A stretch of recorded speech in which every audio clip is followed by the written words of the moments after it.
And this is part 2 of the review on my new motorized bicycle project. This is how far I've become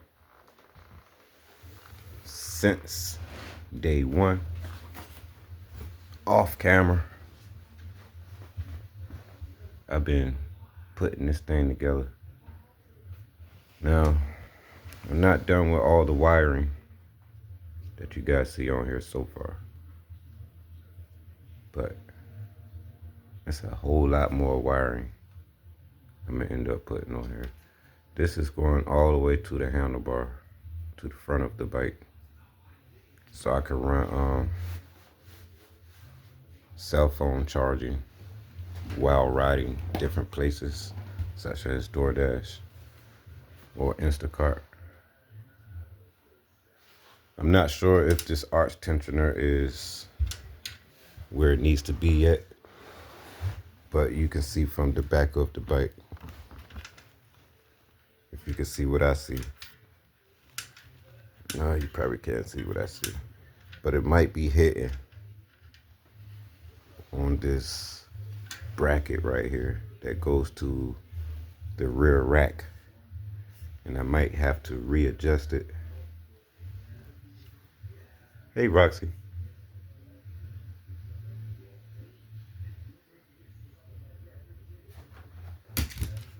Watch out. I'm trying to record here. She knows when the camera's on her. But yeah, this is what I got going on. Bunch of wiring and gadgets I'm about to put onto this thing. Let me see if I can explain. So on the handlebar, it's going to be like a technometer. Some of you guys are probably familiar with the technometers that are out here on different motorized bicycles, on different videos from different channels of YouTubers out here. And inspired me to go ahead and put another technometer on this bike frame, because they're getting better at how they manufacturing them, and I want to see how it's going to work on this particular bike and the motor pretty much, and if it's going to do what I want it to do. And I think I have a what you call it, a oil temperature reader, but I'm going to use it for the heat of the engine. It's going to let me know how hot the motor getting and how hot it's supposed to be at out idling. Quite a few things, yeah. I know for sure that I'm not going to use the bolts that are into these tensioner wheels. I'm gonna swap them out that got a hex on the end of them and a longer bolt and a better nut to hold them down. I'm going straight American when it comes to holding these things down, because Chinese bolts are not that good, if you ask me. Not that good. Now, I know most of these racks that I've seen so far on YouTube or either on eBay, it shows that these are capable of holding a saddlebag, but I'm going to use it for something else. I'm definitely going to use it for something that's going to get me around with baggage items, DoorDash, where they're safe and able to make it to its destination unbothered. But I'm going to use the bottom part possibly for a 12-volt battery, something like that. I'm not sure yet. And I don't know if I'm going to build something or modify something to hold a 12-volt battery, like a scooter battery, to go in here. I'm not sure if it's long enough or short enough, whatever. But as soon as the battery get here, I'm going to start figuring out what to do with it. But I did see a video right down here where a YouTuber had a 6-volt battery, 6-volt battery right here, and nowhere close to the tire. So I was like, yeah, that's a good idea to put a battery. But it was a 6-volt battery. He had like a battery booster that goes from like 5 and 6 volts, or I think it was 5 and 11 volts to 12 volts, something like that, if I'm not wrong. But I almost got the 6-volt battery, and then I was gonna get the 12-volt booster, where I can just change the 6 volts over to 12 volts and power all my auxiliaries, such as my lights. But I went ahead and just got a scooter 12-volt battery just to see what I could do with it. Just try that out first and see how it goes. Other than that, man, I think I got some ideas that I'm trying to put together and bring it to, you know, reality. See if it's going to work out for me. And, you know, I do miss Lucille, man. Shout out to Lucille and its new owner. That's probably going different places today. I don't know, man. But never got a phone call back. That means that it's a good deal. And, they probably seeing places. So, yeah.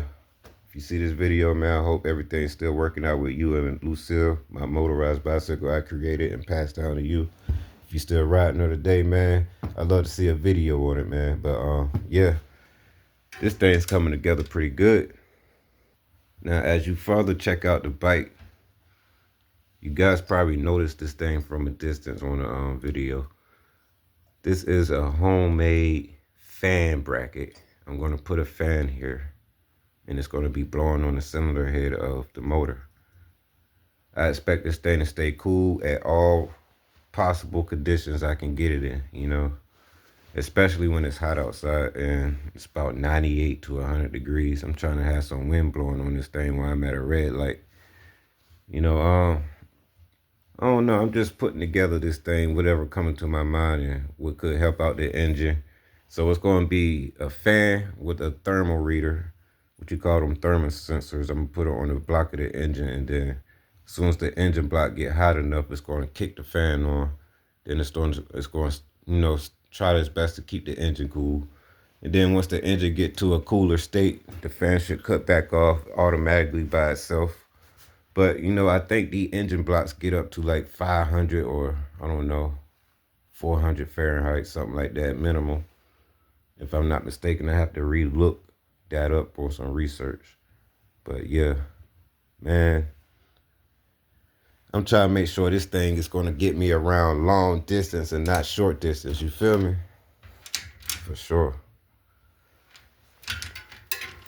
Let's see if I can get an angle at this bracket right here for you guys to see. So I'm trying to see if the chain is going to be clear of this back piece. You guys see it right here. Get that out of the way. Right here. Back piece of this bolt. And if I get the gear on it, it might clear it. I'm not sure yet though. But if it's the gear, however, some reason just too short, not enough teeth, and then the chain have to come down to the height of that bolt back there and start hitting on. I'm gonna just have to readjust it. But I think it's gonna be good enough where it's gonna be clear. But I know for sure that the tensioner wheels are not far out enough. They're too close to the frame. So I'm gonna go to the bolt and nut store and get some aftermarket bolts to go in here that are American. See how that works out better. Yeah. I'm trying to figure out where I'm gonna run all the wiring for the headlight and tail light. I didn't get the one that got the turning signals on it, but those are the ones that I prefer on this bicycle. But since they're too daggone high, I went with the cheaper ones where you just get the headlight and the tail light. We get the turning signals later. But this thing here, man, it's a 100cc. It's not the 80cc. So it is the 49 mil. And it got the bigger piston. So yeah, I think this gonna be a decent ride for this bike, especially by it being a 26-inch. It's not that heavy like the 29-inch. Got a lot of weight coming down on it, going uphill. So I'm thinking this thing gonna perform better going uphills. And if that's gonna be the thing, I'm gonna be highly satisfied with that, because I remember I had to pedal assist a lot on my 29-inch, aka Lucille. But it wasn't too bad though, because I got around with her everywhere, in and out of town. Especially when it comes to, just hustling with DoorDash, man. She did good for more than 8 hours straight. No rest. But I had my ups and downs with her. Had a lot of down moments than ups, But I'm expecting this thing here to go good. The only thing that's gonna stop me from going is gonna be this carburetor for sure, because it's not a brand new carburetor. It's a used carburetor, but at the last time I was using it, there was nothing wrong with it. But you know how things go when it sit for a long time, and the gaskets get old and corroded from sitting, no lubrication. You know, it's just sitting and sitting for days and months at a time. There's no telling if you put gas in, it's gonna leak out the bowl or from the gasket area. So I'm thinking that's what's gonna happen. If that's the case, that's gonna be the only thing wrong with this carburetor, and I should be able to find another gasket and get it going. If that don't work, I just order another NT carburetor.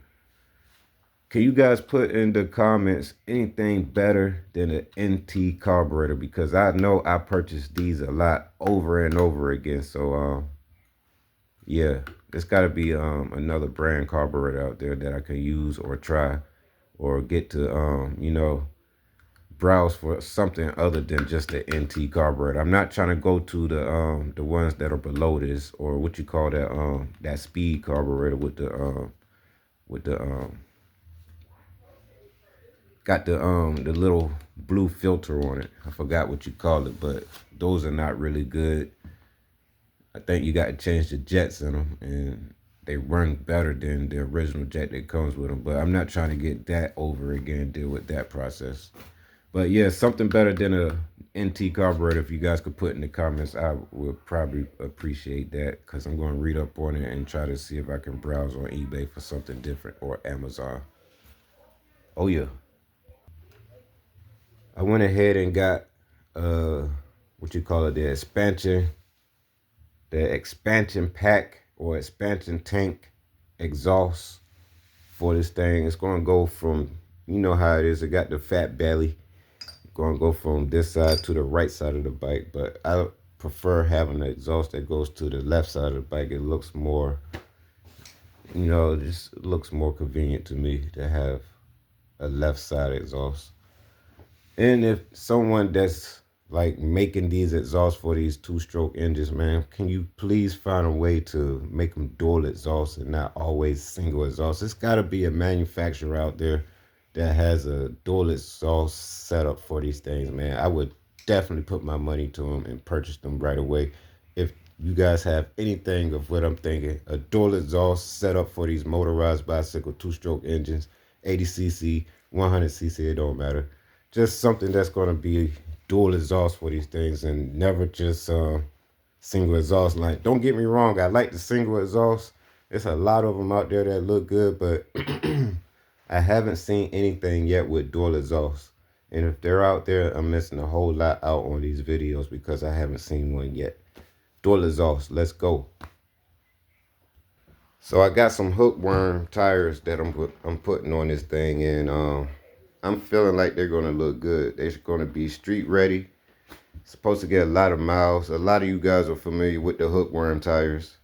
I had it on Lucille, my 29-inch, but once I figure you can just keep getting them for all kinds of sizes, and it's not just 29-inch on hookworms, I went ahead and purchased them for this 26-inch, and once I get them, she's going to be pretty much ready to start. But as soon as I get the gear and the adapter for the rear hub, it's going to be pretty much 100% ready to start. So everything's coming slowly for surely. I'm glad that I got everything before the tires even got here, first of all. I'm definitely going to change the front brakes over to a disc brake setup. But I do love the fact that these are more beefier than the banana-shaped brakes I've been getting on my 29-inch bicycle in the past. So yeah, check me out, you guys. If you guys like this bike, or like what I'm doing to this bike, what I'm putting onto this bike, and want to keep seeing videos like this, don't forget to smash that like button. And if you haven't subscribed yet, I appreciate you guys for taking the time to watch this video here. I have more videos coming, and I have one other video before this video, which is the first video of me putting this thing together. But if you don't want to miss out on the other videos, or you've been with me for a while here on Open Mind Entertainment, but you have not subscribed yet, please hit that subscribe button, because it's another video for sure coming up. You see it now, but it's going to look different in the next video. And you guys get to see the first start of this bicycle right here, as long as you guys keep following me. And I appreciate you guys for sending the likes, and I'm gonna go ahead and leave it right there. I hope you guys are having a great day. This is it right here for this video. Until next time, there will be a new video on what's new on this bicycle. I think I did come up with the name. I said in the last video I haven't came up with a name yet, but the name that I came up so far for this bicycle is gonna be Lux.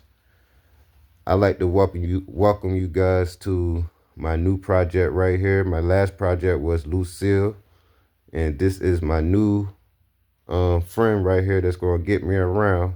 This is Lux, aka Luxury.